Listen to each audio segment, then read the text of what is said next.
देख रहे हैं मुकाबला, आपके साथ मैं हूं प्राची पाराशर। 2024 में मोदी के खिलाफ विपक्ष का चेहरा कौन होगा, ये सवाल अभी से घूम रहा है। नीतीश कुमार, अरविंद केजरीवाल, ममता बनर्जी, शरद पवार या कोई और? विपक्षी दलों की अलग अलग मीटिंग्स हो रही हैं। बेंगलुरु में विपक्षी एकता की छोटी सी झलक दिखी, लेकिन मंच पर कई नेता मिसिंग भी थे। अब नीतीश कुमार विपक्ष को एकजुट करने में लगे हैं। ममता बनर्जी से लेकर अखिलेश यादव तक, राहुल गांधी से लेकर शरद पवार तक 2024 के लिए विपक्षी एकता का माहौल बनाने की कोशिश में नीतीश कुमार हैं। वो कल से दिल्ली में हैं। आज कांग्रेस के अध्यक्ष मल्लिकार्जुन खड़गे से मुलाकात कर रहे हैं। खड़गे से उनकी दिल्ली में मुलाकात पिछले 40 दिन पहले भी हुई थी। 40 दिन में वो विपक्षी एकता का क्या फॉर्मूला समझ पाए हैं, अब यही मुद्दा अहम है। खबर है कि सबसे ज्यादा अड़ंगा केजरीवाल, ममता बनर्जी और नवीन पटनायक लगा रहे हैं। इन तीनों को क्या दिक्कत है और इनकी क्या शर्तें हैं, इस पर करेंगे चर्चा। लेकिन पहले ये रिपोर्ट आप देखिए।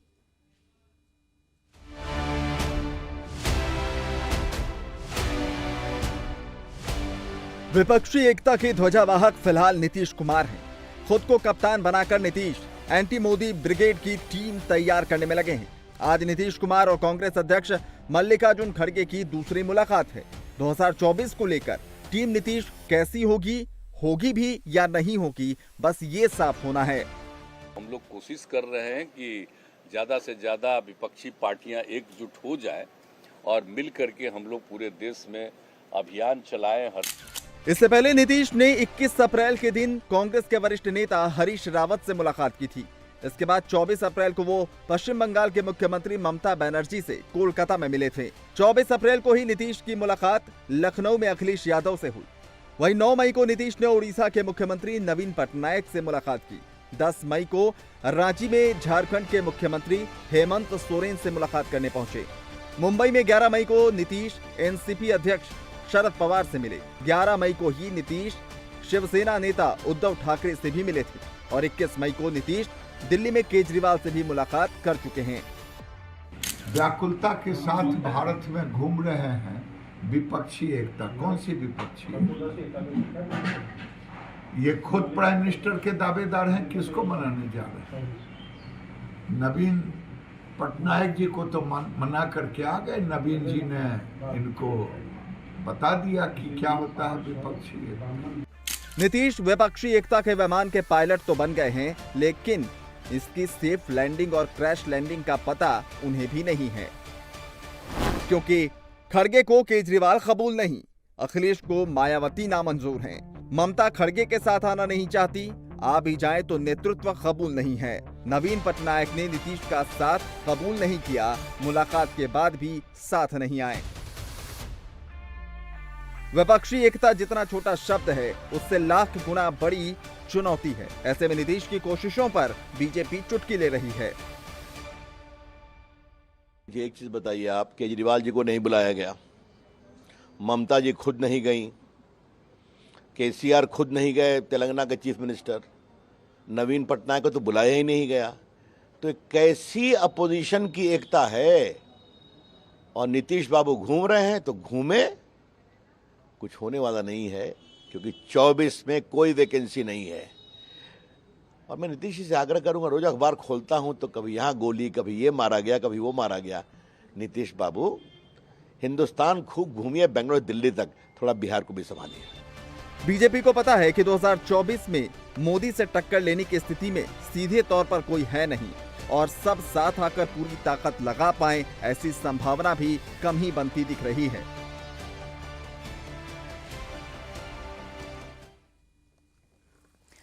तो प्रधानमंत्री नरेंद्र मोदी के खिलाफ क्या विपक्ष एकजुट हो पाएगा? और विपक्षी एकता की जो बातें कही जा रही हैं, क्या वो वाकई में हकीकत है या फिर विपक्ष के लिए वो एक सपना साबित होगा? एक तरफ भारत में विपक्षी एकता को लेकर कोशिशें जारी हैं, तो दूसरी तरफ प्रधानमंत्री नरेंद्र मोदी विदेशी धरती पर जाकर अपने नाम को बुलंद कर रहे हैं, देश के नाम को बुलंद कर रहे हैं। और प्रधानमंत्री नरेंद्र मोदी को जिस तरीके से लोगों का प्यार मिल रहा है, जिस तरीके से विदेशी धरती पर जाकर प्रधानमंत्री को सम्मान मिल रहा है, है, उससे एक बात तो पूरी तरीके से जाहिर है कि विपक्ष के लिए पीएम मोदी के सामने किसी बड़े चेहरे, किसी मजबूत चेहरे को रखना बहुत जरूरी है, क्योंकि एक तरफ प्रधानमंत्री नरेंद्र मोदी को लेकर लोगों की दीवानगी है, तो दूसरी तरफ बिखरा हुआ फिलहाल विपक्ष नजर आ रहा है। हालांकि पूरे विपक्ष को एकजुट करने की जो जिम्मेदारी है वो लगातार नीतीश कुमार निभा रहे हैं। नीतीश ये कोशिश कर रहे हैं कि कैसे भी करके सबको एक साथ लाया जाए ताकि एक कड़ी चुनौती बीजेपी के सामने 2024 में पेश की जाए। इसी पर चर्चा करने के लिए खास मेहमान हमारे साथ हैं सैयद जफर इस्लाम, प्रवक्ता बीजेपी, अतुल पाटिल, प्रवक्ता कांग्रेस हमारे साथ हैं, मानव जायसवाल जी टीएमसी के प्रवक्ता हमारे साथ हैं, और इसके साथ ही साथ हमारे साथ जेडीयू से अभिषेक झा हैं बात करने के लिए। आप सभी का बहुत बहुत स्वागत है। मैं सबसे पहले शुरुआत अतुल जी आपसे कर रही हूं, क्योंकि अभी हम तस्वीरें अपने टेलीविजन स्क्रीन पर दिखा रहे थे, प्रधानमंत्री नरेंद्र मोदी विदेशी धरती पर जा रहे हैं, वहां भी उसी तरीके का प्यार मिल रहा है उन्हें जो भारत में मिलता है। क्या यही तस्वीरें आप लोगों की बेचैनी को और बढ़ा रही हैं? इसी वजह से आप लोग एकजुट होने की कोशिश कर रहे हैं और एक पेज पर आने की कोशिश कर रहे हैं, क्योंकि जानते आप भी हैं कि सामने प्रधानमंत्री नरेंद्र मोदी को आपको हराना है।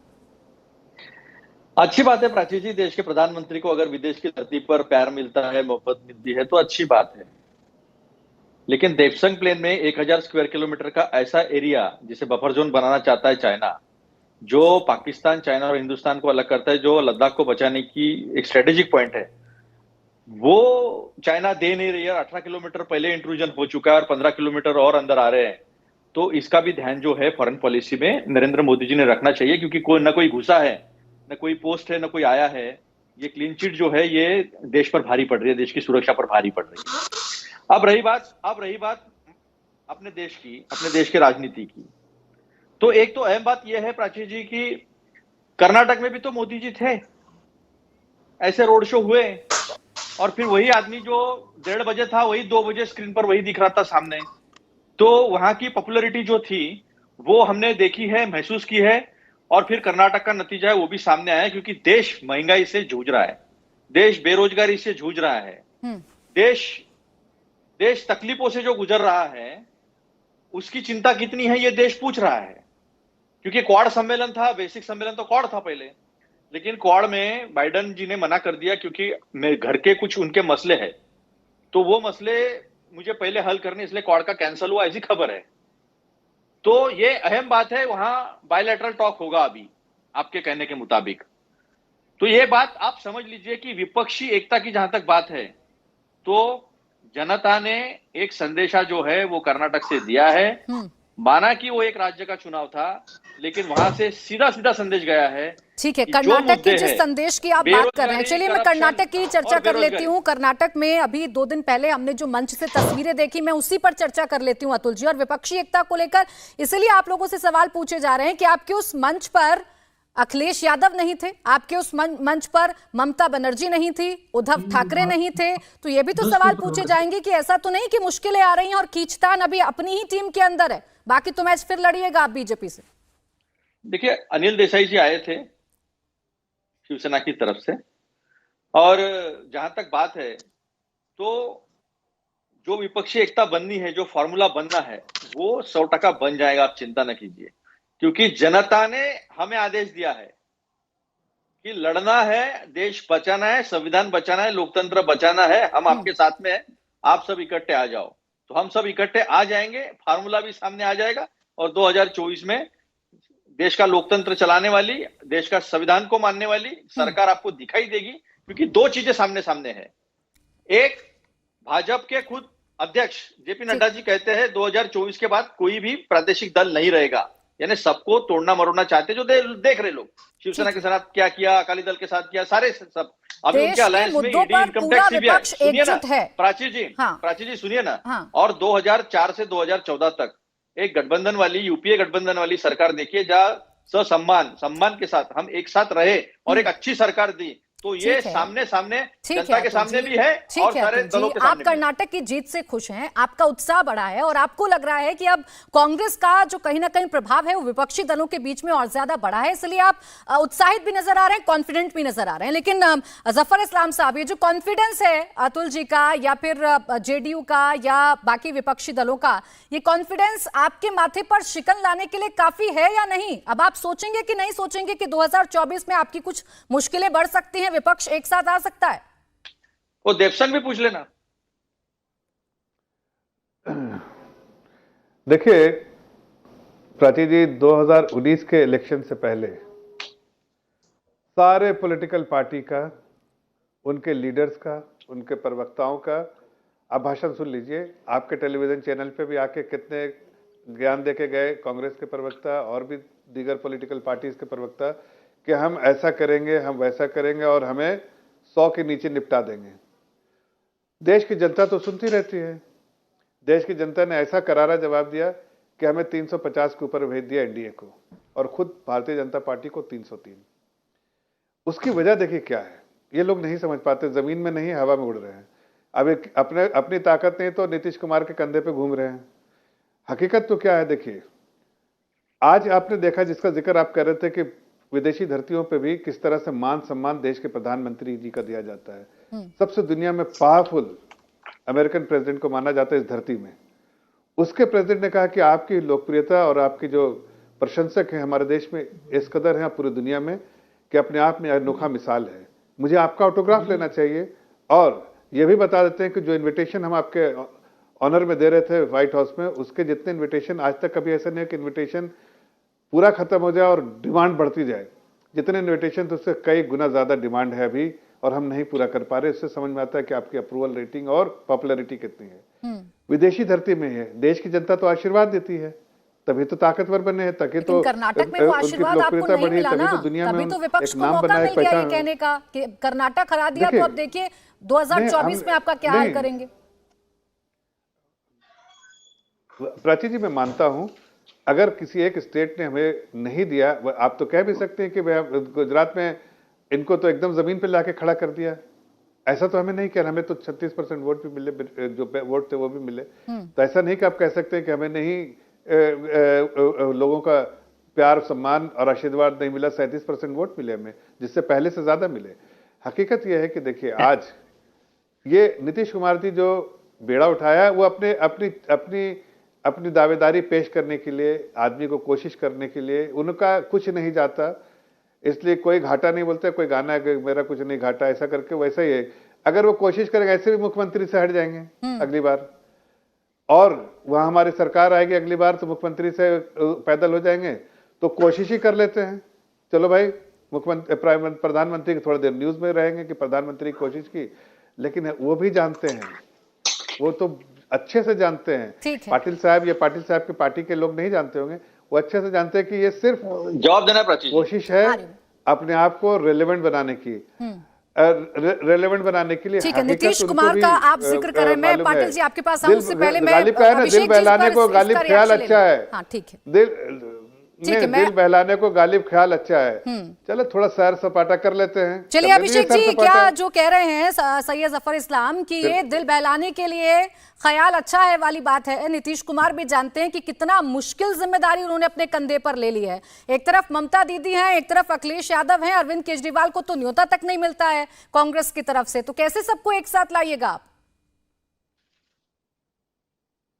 नीतीश कुमार जी ने हमेशा मुश्किल कामों को ही उठाया है और अपने दृढ़ इच्छा, अपनी इच्छा शक्ति के दम पर यहां तक बिहार को भी लेकर के आए हैं और आगे भी देश में विपक्ष की जो एकजुटता है उसकी नई रूपरेखा तय होगी। हमें तो यही बात नहीं समझ में आती है कि नीतीश कुमार जी की मुलाकात जैसे ही विपक्ष के प्रोमिनेंट नेताओं से होना शुरू ही होता है, तस्वीरें सामने आनी शुरू होती है। ये भाजपा के लोगों की बेचैनी इतनी क्यों बढ़ जाती है? ये लोग तो दम भरते हैं ना कि हमारे पास इतना मजबूत चेहरा है, हम विश्व की सबसे बड़ी पार्टी है, हमारा संगठन सबसे बड़ा है, हमने हमेशा जनता के लिए काम किया है, सबका साथ लिया है, सबका विकास किया है, सबका विश्वास जीता है। असल में भाजपा के लोग इस बात को जानते हैं कि ये जो आने वाले चुनाव हैं ये मुद्दों पर आधारित होकर लड़े जाएंगे। जनता इनसे त्रस्त हो चुकी है। महंगाई, बेरोजगारी, भ्रष्टाचार अहम मुद्दे हैं। प्रधानमंत्री जी भले ही विदेश यात्रा पर हों, उनको देश की स्थिति से मतलब ना हो, लेकिन देश की जनता तो सारी चीजों को समझ रही है और देश की जनता जानती है कि इस बार एक मजबूत विपक्ष उनके पास होगा। और चेहरे की बात क्या करनी है, मैं तो हमेशा कहता रहा हूं, 2004 में अटल बिहारी वाजपेयी जी भाजपा के तरफ से प्रधानमंत्री थे और वही प्रधानमंत्री पद के उम्मीदवार थे। अगर आप बात करें यूपीए गठबंधन की, तो उस वक्त तो चेहरा भी तय नहीं था, किसी ने सोचा तक नहीं था कि मनमोहन सिंह जी प्रधानमंत्री बन जाएंगे। 10 वर्षों तक वो प्रधानमंत्री बने रहे, बखूबी काम किया, लेकिन यहां तो सिर्फ मार्केटिंग हो रही है। तो आप चेहरा करते रहिए, वो चेहरे के पीछे का चेहरा तुम्हारा, तुम्हें भी पता है, हमें भी पता है, और तेरी सियासत के जन्नत का असली नजारा तुझे भी पता है, मुझे भी पता है। ठीक है अभिषेक जी, लेकिन पता तो ये भी है कि ममता बनर्जी क्या कह रही है बंगाल में, पता तो ये भी है कि अखिलेश यादव उत्तर प्रदेश में क्या कर रहे हैं, पता तो ये भी है कि केजरीवाल दिल्ली में क्या कर रहे हैं। ये बातें मुझे लगता है आपको भी पता होंगी। तो इन तीनों को कैसे साथ लाइएगा? ये भी तो बड़े दल है ना, उत्तर प्रदेश को आप भूल तो नहीं सकते हैं, 80 सीटें हैं लोकसभा की। एक बात बताइए, तीनों से जब मुलाकात हुई, आपने ममता बनर्जी जी का नाम लिया, अखिलेश यादव जी का नाम लिया, केजरीवाल जी का भी नाम लिया। जब तीनों की इंडिविजुअल मुलाकात नीतीश कुमार जी से हुई, बाहर आकर वो लोग मीडिया से अपनी बातें कहते हैं, तो पॉजिटिविटी ही तो दिखी। और ये एक दिन की कवायद नहीं है प्राची जी, ये हड़बड़ी की भी चीज नहीं है। नीतीश कुमार जी समय से पहले इस काम में लग चुके हैं। आने वाले समय में आप देखिएगा कि सामंजस्य बनेगा। थोड़ी सी पॉजिटिविटी कर्नाटक के मंच पर भी दिख जाती, तो थोड़ी सी संतुष्टि हो जाती और एक कड़ी चुनौती जफर इस्लाम जी को भी मिल जाती कि देखिए एक मंच पर तो आ गए, नीतीश बाबू की जो कोशिशें हैं वो रंग लेकर आ रही हैं। खैर, मानव जायसवाल जी, ये जो 101 की लड़ाई करने की कोशिश विपक्ष कर रहा है और ये कोशिश हो रही है कि मोदी के सामने सब एक हो जाएं, क्या ये संभव लग रहा है? क्योंकि एक तरफ आप बयान देते हैं तो अधीर रंजन जी कुछ और बयान दे देते हैं टीएमसी को लेकर, कह देते हैं कि एक जीत से ममता दीदी को भी समझ में आ गया कि भाई कांग्रेस कितनी मजबूत है। पहले तो सभी को मेरा नमस्कार है। कुछ बातों को मैं आपके साथ साझा करना चाहता हूँ। प्राची जी, विदेश में बहुत डंका बज रहा है, प्रधानमंत्री जी विदेश में जा रहे हैं, बहुत अच्छा मैनेजमेंट हो रहा है, बहुत बड़ा बड़ा सेमिनार हो रहा है, लेकिन हो क्यों रहा है इसके लिए भी चिंतन कर लीजिए। आज डॉलर का क्या रेट है? 84-85 के आसपास। आज डॉलर प्रति INR क्या है? 110, मैंने क्या नाम है वो, जीबीपी, ग्रेट ब्रिटेन पाउंड 110 के आसपास लड़खड़ा रहा है। इसका मतलब क्या है कि जो विदेश में बैठे हैं वो काफी पैसे कमा रहे हैं, रेमिटेंस में बड़ा पैसा आ रहा है, तो वो खुश होंगे क्योंकि भाई उनको तो मुनाफा हो रहा है बैठे बैठे, क्योंकि हमारे जो रुपया है वो नीचे की तरफ है और विदेशों का जो करेंसी है वो ऊपर की तरफ है, तो उनको खुशी हो रही होगी। और लेकिन वही चीज अगर बैलेंस ऑफ पेमेंट हमारा सही रहता, सर रुकिए आ रहे हैं, आपके पास भी आएंगे, और अगर हम बैलेंस ऑफ पेमेंट सही होता तो हमारा रुपया मजबूत होता है। और अगर विदेशों में अगर वो देशभक्त है, जो विदेशों में बैठे हैं, जो मैं मानता हूं कि वो देशभक्त है, तो उनको बोलना चाहिए मोदी जी कुछ करिए, हमको रुपए का 80-85 रुपया डॉलर नहीं चाहिए, हमको 1:1 चाहिए। जनता क्या बोलेगी ये थोड़ी ना आप तय कर लेंगे, वो कौन? सुनिए आप जनता की स्क्रिप्ट थोड़ी ना आप लिख देंगे। आप लौट कर विपक्षी एकता पर आइए, अपनी भूमिका बताइए, विपक्षी एकता में आपकी क्या भूमिका है? एक दो सवाल कर लेते हैं, उन्होंने कुछ बातें कही। अभी हमारे गुरुजन है भाजपा के, ठीक है, उन्होंने बहुत अच्छी बात बोली कि 350 एनडीए मिला और 303 सीट हम अकेले ही जीत के आ गए। अच्छा, कुछ एक सीट आप हार गए हैं बाय इलेक्शन में, आपको गणित अभी का पता नहीं है, लेकिन मुझे ये पता है कि एकता में वो शून्य है, क्योंकि एनडीए अभी खत्म हो चुका है। एनडीए के जितने लोग थे, जिसमें अब सबसे बड़ी बात जिनके बारे में आप कर रहे थे, नीतीश कुमार जी, इतने साल पुरानी आपकी पार्टी है, लेकिन उन्हीं का कंधा आपको चाहिए सरकार बनाने में। जितनी बार भी आपकी सरकार बनी है बिहार में, वो नीतीश कुमार जी के कंधे पर ही चढ़ के बनी है, और आपने अपने कंधे पे उनको राम राम सत्य का रास्ता दिखाया है, क्योंकि पीठ पे वार करते हैं। मानव जायसवाल जी, दोगले हैं, धोखेबाज। एक सेकंड मानव जायसवाल जी, मेरा एक सवाल सुन लीजिए। मानव जायसवाल जी, एनडीए टूट गया, एनडीए को नुकसान हो गया, ये कितनी सीटें लेकर आए, ये कितनी सीटें नहीं लेकर आए, इस पर तो चिंतन मनन जफर इस्लाम साहब को करना है ना, आपको तो अपने गठबंधन के बारे में मुझे बताना है। अरे प्राची जी आपने उनकी बात नहीं सुनी, वो अभी भी 350 का आंकड़ा लपेट रहे हैं, और उसमें तो 16 सीटें जेडीयू की थी, शिवसेना की सीटें थी। अच्छा, इनको ज्ञान, इनको उनका आइडिया नहीं है एक्चुअली, इतने शौक में है ना, इतना सदमा इन लोगों को पहुंचा है कि भैया कर्नाटका हार गए, बंगाल में गए थे, ऐसे करके 200 सीट पाएंगे और मुंह की खानी पड़ी। अरे इनकी सीट ये हार गए, इस पर तो चर्चा कर लेंगे। जितना चिंतन मनन आप बीजेपी पर कर रहे हैं मानव जी, उतना जरा अपना भी बता दीजिए।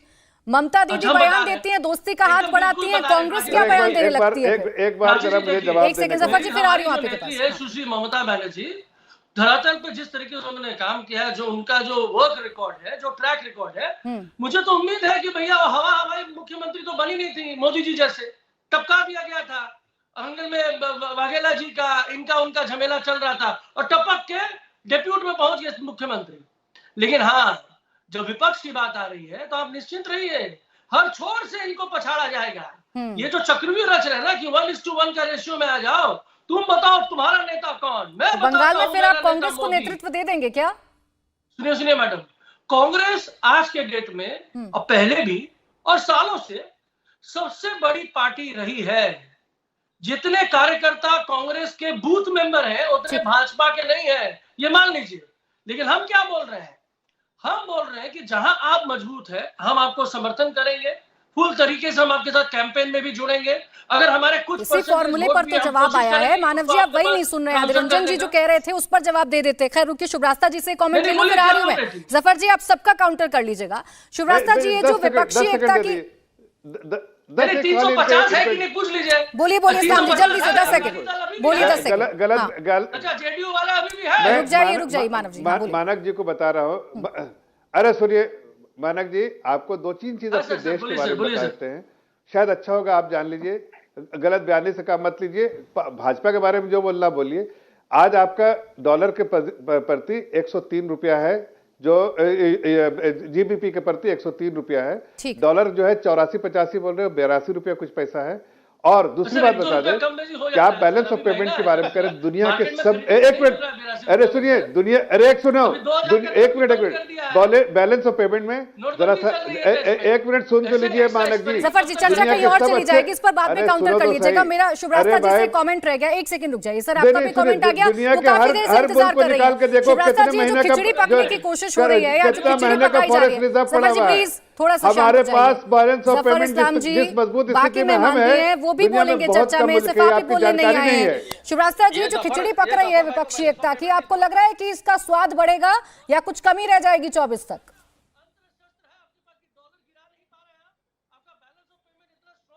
देखिए प्राची जी, पहले तो बहुत धन्यवाद मुझे इस कार्यक्रम में बुलाने के लिए। 2-3 बातें हैं मैं कहना चाहती हूँ, पर इसकी शर्त यही है कि मानव जी पीछे से नहीं बोलेंगे, क्योंकि इनकी बहुत खराब आदत है कि कोई भी वक्ता बोलते हैं बीच में जरूर बोल करके जो भी विचारों का फ्लो होता है उसको अवरोध करते हैं। विपक्षी एकता की बात की जा रही है, मैं तो बार बार ये पूछना चाहती हूँ, शुरू से पूछ रही हूँ जब से विपक्षी एकता की बात चल रही है, कि विपक्ष एक किस मुद्दे को लेकर हो रहा है। मोदी हटाना तो एजेंडा नहीं हो सकता ना। देश के लिए कौन सा कंस्ट्रक्टिव एजेंडा है जिसको लेकर विपक्ष एक साथ आने का प्रयास कर रहा है, और ये विपक्ष कौन है? क्या ये विपक्ष जेडीयू है जो कभी भाजपा के साथ होता है, कभी आरजेडी के साथ होता है, कभी कांग्रेस के साथ होता है? या विपक्ष को हम टीएमसी का माने कि अगर विपक्ष टीएमसी है तो कांग्रेस वाले खुद ही टीएमसी को नहीं पूछ रहे, टीएमसी वाले कांग्रेस को नहीं पूछ रहे? अगर ये विपक्षी एकता की हम बात करते हैं तो मैं जानना चाहती हूँ कि महाराष्ट्र में कौन सी एकता थी? अगर एकता थी तो आज वो एकता क्यों नहीं दिखाई दे रही है? अगर कभी भी विपक्ष साथ में आया है, चाहे वो हम पूरा हिस्टोरिकल एग्जाम्पल से अगर हम देखें, तो किसी एक मुद्दे को लेकर सामने आया है। वो मुद्दा क्या है? आज ये मुद्दा कई बार बहुत ही रैंडम तरीके से कह दिया जाता है कि लोकतंत्र बचाना है। तो भाई हर बार चुनाव आ रहे हैं, जो आते हैं जाते हैं, कभी चुनाव में टीएमसी जीतती है, कभी भाजपा जीतती है, कभी कांग्रेस जीतती है, तो लोकतंत्र तो हमारा स्वस्थ है, तो इसको बचाने की तो जरूरत है नहीं। तो आखिर वो दूसरा कौन सा कंस्ट्रक्टिव डेवलपमेंट एजेंडा है जिसको लेकर विपक्ष सामने आ रहा है? अगर ये कह रहे हैं कि देश में उन्नति नहीं हो रही, प्रगति नहीं हो रही, तो इनका इकोनॉमिक मॉडल, मैं भी मानव जी बात तो सुन लिया कीजिए, आप कौन सा इकोनॉमिक डेवलपमेंट का मॉडल देंगे? बंगाल का, जहां पे अकूत गरीबी है, आप कौन सा डेवलपमेंट का मॉडल देंगे? वहां बंगाल के जिस तरीके से डेमोग्राफी चेंज हो रही है बंगाल में, उसका आप लोग बात समझते नहीं है, सुनते नहीं है ना। तो आप लोगों के पास इतना शील है कि जनता से प्रश्न सुन सके, आप लोग सीधे कह देते हैं जनता को सवाल ये करना चाहिए। भाई जनता आपके कहे अनुसार ममता बनर्जी की तानाशाही नीतियों से काम नहीं होता, जनता के अपने प्रश्न होते हैं। अगर आप जवाब दे सकते हैं तो दीजिए, और नहीं दे सकते हैं तो फिर जो ये बाकी चैनल पे आप करते चलते वो कर सकते हैं। मैं आपसे पूछना चाहती हूँ कि विपक्षी एकता की, मैं टीएमसी की बात मत कीजिएगा, टीएमसी की बात मत कीजिएगा, एकजुट विपक्ष आज किस एजेंडे को लेकर मैदान में? वो एजेंडा क्या है, वो सबसे बड़ा मुद्दा क्या है, इस पर चर्चा करेंगे। एक छोटा सा ब्रेक ले रही हूँ, ब्रेक से फौरन वापस लौटेंगे। आप देखते रहिए मुकाबला।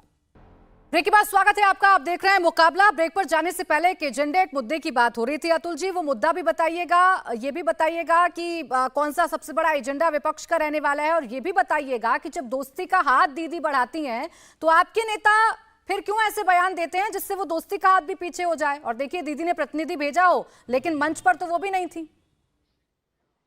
नहीं, ऐसा है कि शुभ्रा जी ने मेरा विवेचन सुना नहीं, और मैंने जब कहा कि कर्नाटक के जो मुद्दे थे वही देश के मुद्दे हैं। महंगाई का मुद्दा है, बहुत बड़ा महंगाई, कमर तोड़ महंगाई है, और ये इकोनॉमिक मॉडल शुभ्रा जी को पसंद है तो बहुत मुबारक है उनको। अरे भाई साहब, बेरोजगारी मानव जी, आपके साथ समस्या है कि आप प्रश्न न तो सुन पाते हैं ना आप जवाब दे पाते हैं उस हिसाब से। मैंने पूछा कि आपका इकोनॉमिक मॉडल क्या है, सुनिए ना, आप वो नहीं बता रहे। आप इकोनॉमिक मॉडल नहीं बता रहे। कर्नाटक के मुद्दे देश के मुद्दे नहीं हो सकते। कर्नाटक में टीपू सुल्तान का मुद्दा था, आप टीपू सुल्तान को देश का मुद्दा बताइएगा। मत बोलिए, आप तो मानव जी को कह रहे थे बीच में मत बोलिए, थोड़ा सुन लीजिए। तो ठहर रहे आप भी रखिए। आप बीजेपी की प्रवक्ता है या राजनीतिक विश्लेषक है, तो सुन लीजिए हमारी बात भी। मैं राजनीतिक विश्लेषक हूं या बीजेपी की प्रवक्ता हूं? आप इस तरीके से बदतमीजी से बात मत कीजिए मुझसे। नेता है, नेता की तरह बात कीजिए। आप बीच में बदतमीजी कर रही है, आप बात सुन नहीं रही है। मैं बदतमीजी नहीं कर रही हूँ। आप नेताओं की ये आदत हो गई है कि सही प्रश्न और तीखे प्रश्न आप लोग लेते नहीं है। आप लोग पर्सनल अटैक पर उतरते हैं। कौन बात कर रहा है पहले इन्हें बता दीजिए। आप लोगों में शील नहीं है कि आप जनता के एक तीखे तेवर वाले सवाल ले सकें। अतुल जी और सीधे शुभ्रास्ता जी, पर्सनल अटैक पर उतरते हैं। शुभ्रास्ता जी और अतुल जी, प्लीज एक दूसरे से पर्सनल मत होइए। शुभ्रास्ता जी वो मुद्दों की बात कर रहे थे। अतुल जी मुद्दों की बात कर रहे थे, अपना मॉडल बता रहे थे कि क्या मॉडल रखेंगे वो, कांग्रेस का क्या एजेंडा होगा 2024 के लिए, वही बता रहे थे। तो जरा वो सुन लेते हैं। बताइए अतुल जी। तो बदतमीजी क्या होती है देख लिया जनता ने। तो सबसे पहली बात ये कि अगर महंगाई है तो महंगाई क्यों है, गलत तरीके से जीएसटी लगाया जा रहा है, इंप्लीमेंट किया जा रहा है, वो देखना चाहिए।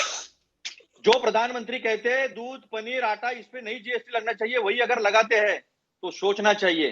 देश में मैन्युफैक्चरिंग नहीं है, देश में रोजगार नहीं है, इकोनॉमिक साइकिल रुक चुका है, लेकिन देश का अगर टैक्स बढ़ता है तो ये सोचना चाहिए ये कौन सा मॉडल है।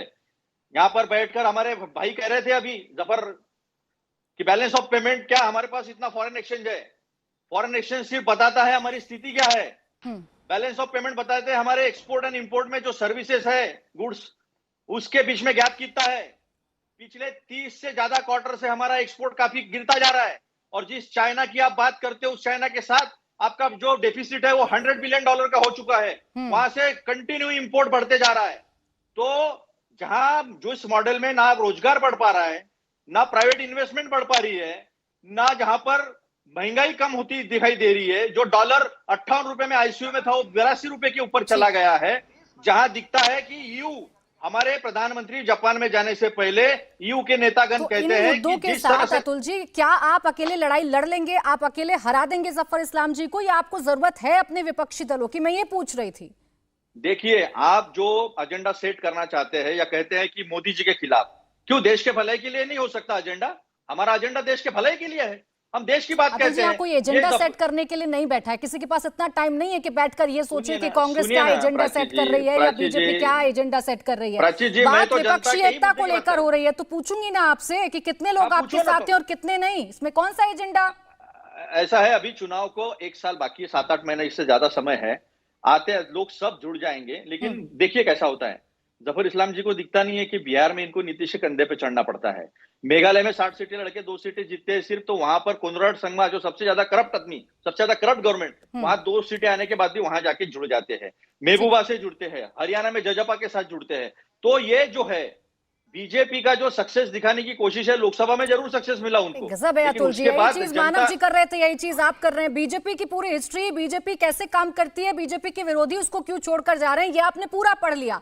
लेकिन आपके साथ कौन कौन है, शायद इसकी पढ़ाई करना आप भूल जा रहे हैं। यही सबसे ज्यादा इंपॉर्टेंट सिलेबस है आने वाले पेपर के लिए। जफर जी, सभी लोग आ रहे हैं, आप चिंता मत करिए, अपने घर को देखिए, तब देखिएगा विपक्षियों के घर को। जफर की चिंता मत कीजिए, जफर जी की चिंता जनता कर रही है अभी, और कर रही है। जफर इस्लाम जी, अब रुक जाइए। अरे पाटिल साहब, बैलेंस ऑफ पेमेंट बता दिख रहे हैं। बैलेंस ऑफ पेमेंट बता दीजिए। रुक जाइए अतुल जी, एक सेकंड। विपक्षी एकता पर रही है आज, बाकी मुद्दों पर रोज चर्चा हो लेती है। देश का आपकी जानकारी के लिए बता रहे हैं कि 9 मंथ का है रिजर्व, लेकिन आपने बोला एक्सपोर्ट कम हो रहा है, तो शायद अरे मेरे भाई पाटिल साहब, आप जितना जानते हैं उससे ज्यादा मैं आपको पढ़ा दूंगा, ज्यादा आप इस तरह की बात मत कीजिए।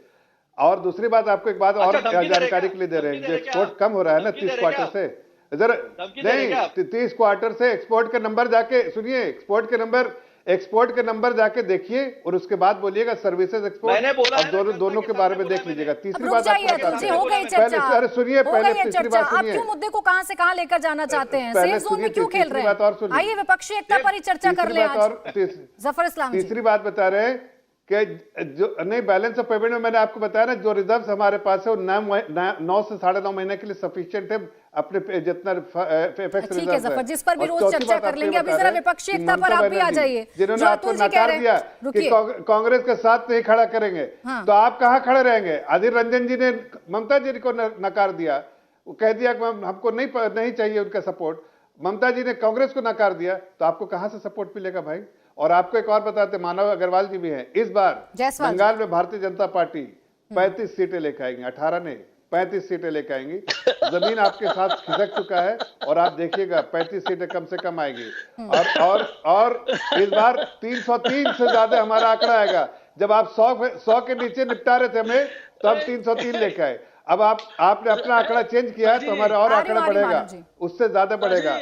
और आपको एक बात बता देता हूं पाटिल साहब, नहीं, आप शिवसेना जिससे आप इतना गाली देते थे, उसके साथ कंधे पे बैठ के आप जो पुराने उद्धव ठाकरे जी के कंधे पे बैठे हैं, जिनसे आपको लग रहा है कि शक्ति आ रही है, वो शक्ति जमीन से खत्म हो गई, वो शक्ति जमीन से खत्म हो गई। एनसीपी आपके साथ खड़ी है ना, एनसीपी आपके साथ खड़ी है, एनसीपी भी आपको छोड़ने वाली है। आप अपने आप को अकेला महसूस करेंगे देश में, जब यहाँ 2024 का जनरल इलेक्शन होगा। चलिए, गठबंधन की तो बात मत करिए जफर इस्लाम जी, फिर बहुत सारी चीजें खुल जाएंगी कि आपने जम्मू कश्मीर में क्या किया, बहुत सारी चीजें खुल जाएंगी कि आपने भी तो ऐसे बेमेल गठबंधन बनाए सत्ता को पाने के लिए। मानव जायसवाल जी, एक सवाल जो दोनों बयानबाजियों को लेकर है, आप उसे जवाब तो उसे तो कम से कम एड्रेस करिए। ममता दीदी कहती हैं कि हम कांग्रेस के साथ चलने को तैयार हैं, कर्नाटक के नतीजे आते हैं सब उत्साहित हो जाते हैं। अधीर रंजन चौधरी का बयान आता है कि चूंकि कर्नाटक में कांग्रेस जीत गई, इसलिए अब सबको ये याद आ रहा है कि कांग्रेस कितनी मजबूत है। इसे क्या समझें, इसके क्या मायने निकालें? और फिर आमंत्रण निमंत्रण होने के बाद भी आप मंच पर नहीं जाते हैं।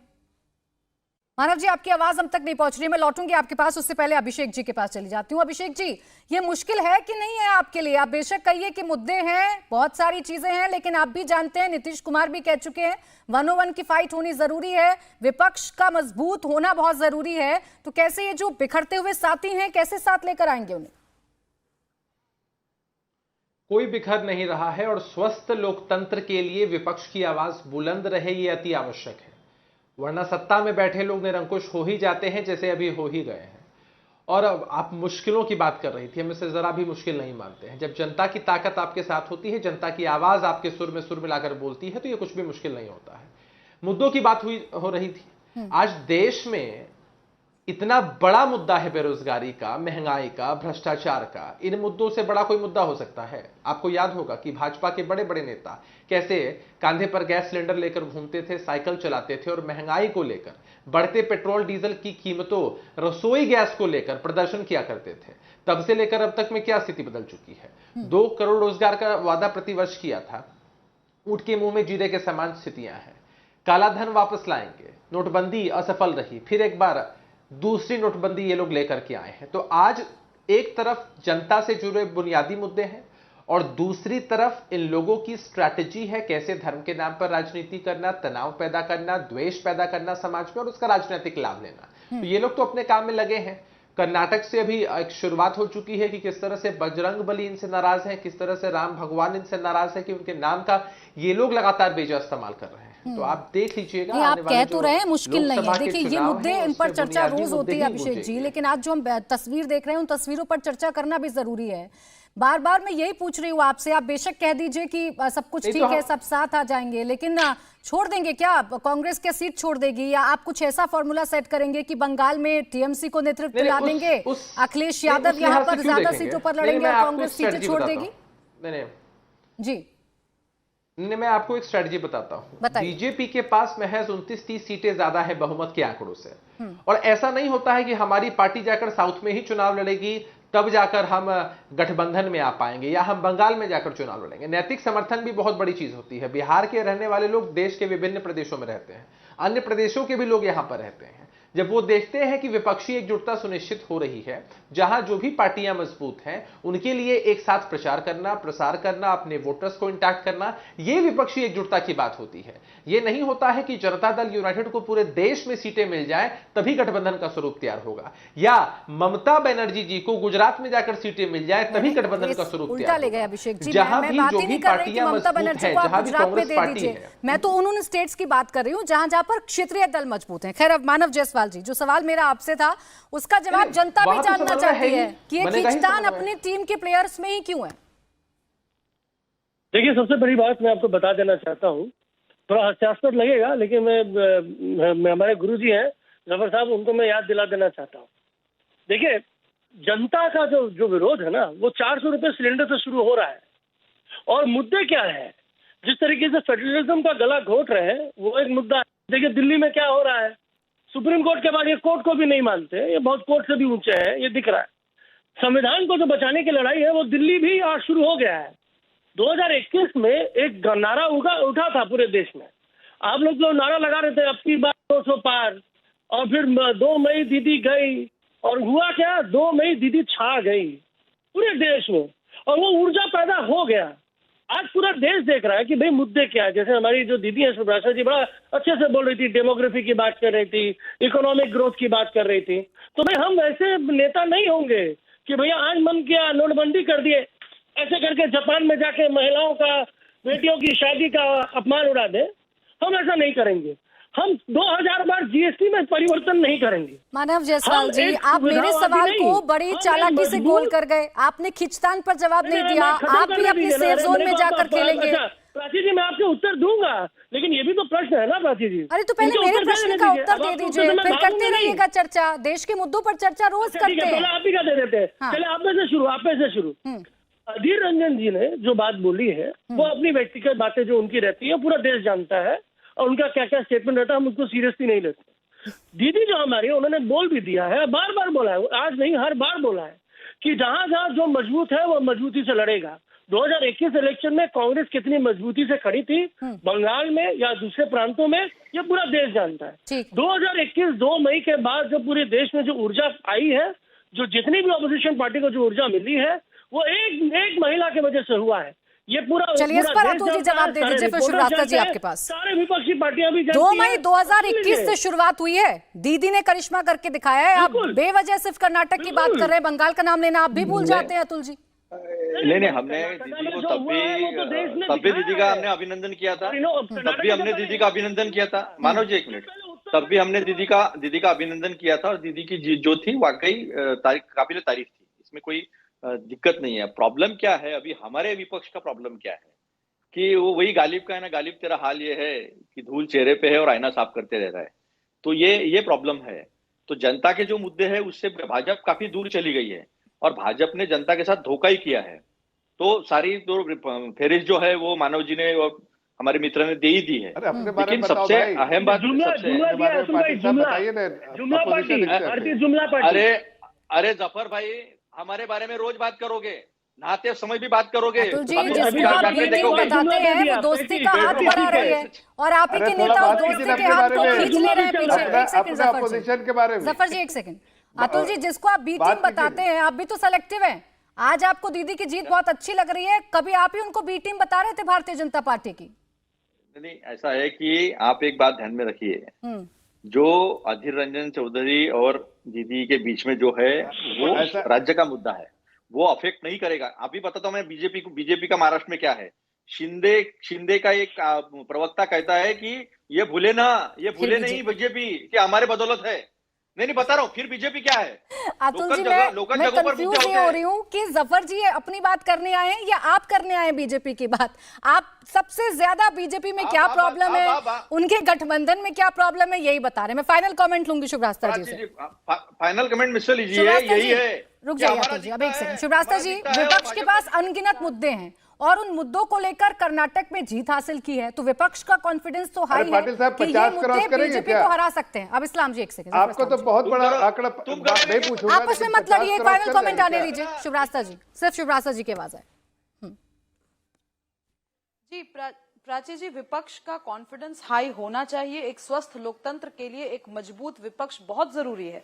लेकिन जब 2024 के पर्सपेक्टिव की बात होगी प्राची जी, तो आप मुझे बताइए, क्या उनसे पूछा नहीं जाएगा कि देशव्यापी ऐसे कौन से 3 बड़े मुद्दे हैं जिसमें बिल्कुल मतैक्य के साथ ये पूरा का पूरा एकजुट विपक्ष सामने आ रहा है। बात महंगाई की आप कर सकती हैं, आप बात बेरोजगारी की कर सकती हैं, लेकिन आपको मॉडल तो बताना होगा कि भाई हमने वेस्ट बंगाल में बेरोजगारी पूरी तरह से खत्म कर दी और ये रहा हमारा सफल मॉडल जो हम पूरे भारत में इंप्लीमेंट करना चाहते हैं। अगर आपके पास ये मॉडल नहीं है तो फिर प्राची जी, इस देश के विपक्ष की एकता पर भी सवाल उठेंगे और इस पर भी सवाल उठेंगे कि इस एक आने की नीयत क्या है।